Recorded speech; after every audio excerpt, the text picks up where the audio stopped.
Very good. Okay, well, we'll go ahead and get going with this first caller. Welcome to the show. Please tell us your name and where you're calling from. Hi, this is Boas, Christian, and Judith from the Netherlands, and this is a question for Tovia Singer. We have We've read that both Ezekiel and Daniel were written down by the men of Great Assembly because their prophecy was outside the land of Israel. So we wondered about the Torah, if it is also written outside of Israel, or if it was actually not written down until the people arrived in the land. We really like to know. Yeah, thank you. We really appreciate your show. Thank you. Bye-bye. All right, Rabbi, take it away. That's all yours. Thank you. Wow, really great question. The authorship of the book of Ezra. And you're talking about Daniel. Daniel's really a very beautiful book. I hope you, the viewer, who has not read Daniel yet, it happens, I hope you'll think of me a little bit when you do. It's really very, very precious, very holy. So let's talk about the authorship of Daniel as an example. Daniel was a young man when he came to Bavel. He and his companions became higher-ups in the palace of Nebuchadnezzar. Daniel was a real prodigy. He was, of course, a great man of God. Authorship on Daniel. So Daniel is written by two authors. The first author was the Anshe Knesset Gadola, who wrote Daniel chapter 1 all the way through chapter 6. Okay?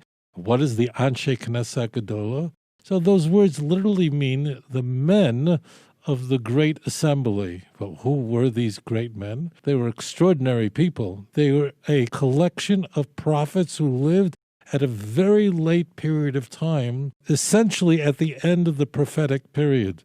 And the participants were people no less than Mordechai, Zechariah, Chagai, Malachi.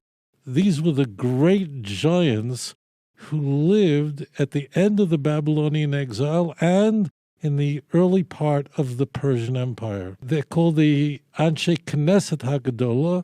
As it turns out, when Israel set up its government, it called its Knesset, its parliament, it assigned 120 seats after the great Knesset of 120 great, they were all prophets, all had Ruach HaKodesh, all just one after the other were extraordinary men. They were responsible for many things. This is a subject I could really speak about for a long time, but I have a tendency to go off the rails and just go on, but I want to keep it really tight. They were responsible to assign which Sfarim, which books remained in the canon and which were not. You know, if you read the Bible, that there were many, many more prophets than those who are recorded, whose words were recorded in Tanakh. In reality, there were over 1 million prophets in history, Keflaim Kiyetzim Mitzrayim, which means double the amount that went out of Egypt. So it's 1.2 million prophets. We know that so many were killed out. Their writings were not recorded. Why not? They were speaking in the word of Hashem, but their words were not nitnu diaries, which means that many of the prophets were speaking only to that generation, not future generations.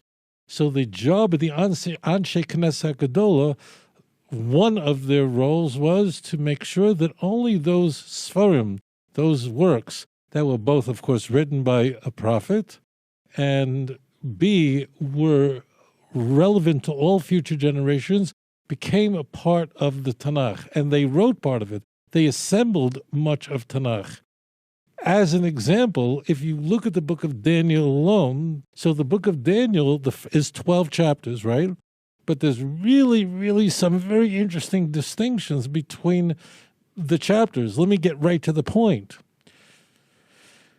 Daniel 1 through 6, which is so easy to read, really so yummy. So Daniel 1 through 6 is written in the third person. It was written by the Anshe Knesset HaGadola, by the men of the Great Assembly. It's all in the third person. Whereas from Daniel 7, verse 1, all the way to the end is written in the first person. It was written by Daniel himself. And those two records were put together, were assembled together. And then I'm going to say a word, and they were stitched together in a very precious way. I'll show you something quite delicious in a moment. And they were stitched together. And as you said, this was Daniel spent his life in Bavel, and this was the Anshe Knesset Gedolah would assemble the Sefer, the book, both their writing and Daniel's writing, and it's a text of 2,500 years old. When we speak about the book of Ezra, that's the center of your question, Ezra, as it turns out, of course, wrote his work in Eretz Yisrael. Ezra is only part of his work because Ezra wrote a book that's much longer than the book of Ezra. It's Ezra and Nehemiah. This will surprise many people, but Ezra and Nehemiah are really one book, is one sefer, and the division is artificial, as 1st and 2nd Samuel. Ezra and Nehemiah is one sefer. There really are 24 books in the Jewish Bible, but because of later fancy ideas, the divided Samuel, the divided Kings, but all those divisions are completely artificial. So Ezra and Nehemiah is one sefer. Ezra is very precious. Is it so many reasons? I won't go into it, but sometimes when you're reading Tanakh, it could be difficult, meaning painful. When I say painful, Tanakh is not a storybook, but it's very deliberate in recording very frequently very difficult histories, because the prophets were seeking to highlight every mistake and blunder that people made. So it's kind of skewed that way. If you ever want to read a part of Tanakh where it's really just smooth sailing and there's really just easy going, read the first 6 chapters of the book of Ezra, and it's just all pleasant. When I say pleasant, I mean it's all good, meaning everyone is doing what they're supposed to be doing. And in fact, we are only introduced to Ezra in the 7th chapter, and then there are going to be some very serious challenges. Okay, so there's Ezra. Ezra also is the author of Divrei Hayomim, the book of Chronicles. Again, there's only one book of Chronicles. You see, today it's Chronicles, 1st and 2nd Chronicles. That's an artificial division much, much later. Ezra, the author of that work, would have never known that someone later would have divided the two, and we went along with it. Now, I want to, if I may, just something really, really delightful. You remember when referring to Daniel, I mentioned that the first 6 chapters were written by the Great Assembly, and that's why it's written in the 3rd person about Daniel. It was written 2,500 years ago. No matter what they tell you, all the drivel you're going to hear in the university campuses, they hate the book of Daniel. They'll rip it to pieces. We have actually more evidence that Daniel was written when it was written than most books in Tanakh.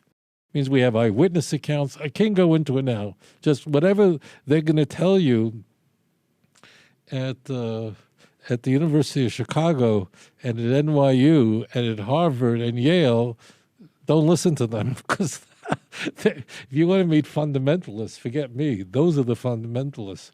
All right, let's go back. I mentioned that Daniel is seamed together. So 1 through 6 and 7 through 12 are seamed together. And if you want to take 2 parts and really create a bond between the 2 parts, if you're taking 2 pieces of parchment, for example, and you want them to really stay together really strong, so what you might do is you might take the very edge of the parchment that ends in chapter 6 and then put that together with chapter 7, the beginning of chapter 7, and you might fold over the 2 before you stitch between the 2 pieces of parchment together. You're going to have a very strong bond. There's a reason why I'm sharing this with you. Listen to this. We're going to a very special place now. As it turns out, the book of Daniel is written in 2 languages. Now, they're sister languages, but Daniel 2, verse 4, from that point all the way to the end of chapter 7 is in Aramaic. Aramaic is a sister language of Hebrew. When I say sister, I mean like, I'm going to say an identical twin, but they really look alike. You ever walk on the street and you see two sisters, two girls standing there, and you're going, oh, it's very obvious these are. So that's what Aramaic and Hebrew are. They're not the identical language, but it's very, very similar. It's much more similar than other languages we can think of that are similar, like Lahavdil, Portuguese and Spanish, are really very similar, to the point that someone who's a Hebrew reader and looks at an Aramaic text would be able to make out what's going on there. Listen carefully. What's very interesting, listen, this is very intense. Chapter 7, verse 1 of Daniel, all the way to the end, chapter 12, is written by Daniel, and it's in the first person. He's speaking about himself in the first person. But chapter 7 is in Aramaic, as is chapter 6. And that's weird. It's weird because expectation is that Daniel 2, verse 4, all the way through chapter 6 and 7, they're in Aramaic. But if Daniel starts speaking in chapter 7, why is chapter 7 in Aramaic? It should switch. Just like from chapter 7, verse 1, begins with Daniel speaking in the first person, unlike the first 6 chapters, logically, chapter 7 should also begin in Lashon Kodesh, in Hebrew, rather than retain the Aramaic that already existed in the chapters that introduced it. This has perplexed scholars for a very long time, and this is something absolutely fascinating. It's really so delicious that you could really you could almost swoon when you read it and then understand it. So I mentioned before the metaphor of how you would stitch parchment together. You would fold them over and then sew it, and then it would be a much stronger bond.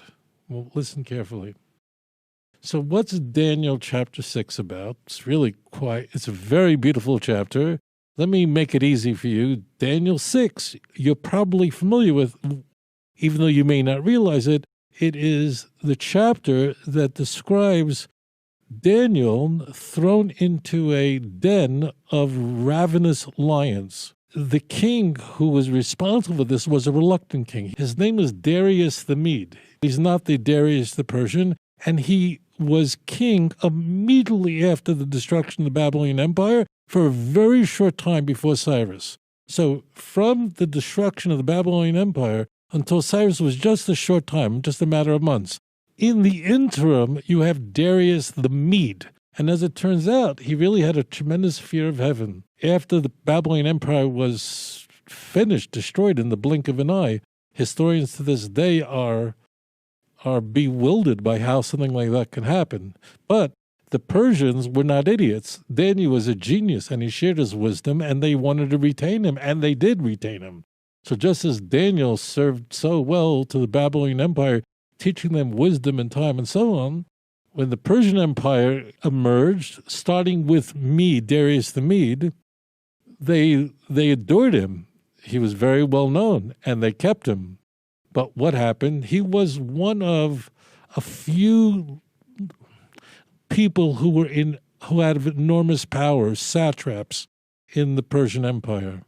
And there were many people below him, and he had a few competitors. He wasn't the only member of Darius's inner circle, inner cabinet. And people were very jealous of him, and they wanted to destroy him. They wanted to bring him down. They were unable to find any flaw in this man. Daniel was a highly perfected person. What did they do? So they came up with a plot, which they had the king sign. That is, that for a time, no one in the kingdom was allowed to pray to anyone except for Darius the Mede, only to the king. You couldn't pray to anyone else. They knew that Daniel was a Kodesh, and he was Toher. They knew that he was a holy man and he was a pure man. He demonstrated his loyalty to the one God of Abraham, Isaac, and Jacob many, many times before. So therefore, Daniel, they knew was a godly man, and they wanted to destroy him. So an edict was signed that whoever prays to any other god but to the king will be thrown into a den of ravenous lions. Daniel was such an amazing person. What did he do? The Navi says, this is chapter 6 of Daniel, that he could have prayed quietly in a closet. He could have gone, I'm sure he had a very nice setup. The king took good care of him, I'm sure. But he could have closed the door, pulled down all the blinds, and then prayed quietly so he doesn't have himself killed. Not Daniel. Daniel showed us the way to survive. Logically, survival means being quiet. We should all just shut up, keep our mouths shut, and let the enemies go. And we don't want to make the nations angry. We'll appease them so they don't get angry at us. Daniel's showing us that's not how to survive. It may be logically how to survive, but in reality, the only way you can survive is to publicly be a Jew. Do you hear that? What does Daniel do? This is not just a great story. This is telling you how to behave. Don't be afraid of the nations of the world. They're only impressed with a person who's devoted to Hashem publicly. They have no use for the Jews who are secular. They have a lot of respect for the religious Jew. What does Daniel do? He goes up to the tower. There's windows all over. There's windows face everybody can see. Imagine there's a big tower with windows. Everybody can see what's going on. And he opens all the windows and he faces Jerusalem. He gets down on his knees and he prays to Yerushalayim in public so everybody can see. Make no mistake. He made a Kiddush Hashem. He sanctified the name of Hashem in front of everybody. Could you imagine that? Again, this Darius the Mede was really quite a special person. He's not discussed a lot, and he should be. And he was very distressed by this because he really liked Daniel and he realized what was going on and it was beyond his ability. And there was no choice. Daniel was then thrown into a den of very hungry lions. And of course, the lions would eat anybody. That would be the end of you. What happened? So here's Daniel thrown into a place with wild, ferocious animals that were hungry. It's not like you served them 15 buffalo the day before, so they were so full they were starving. As it turned out, Darius the Mede came the next day and he went to look inside. As it turns out, none of the animals touched Daniel. Daniel was safe from these violent, wild beasts. It's very, very important.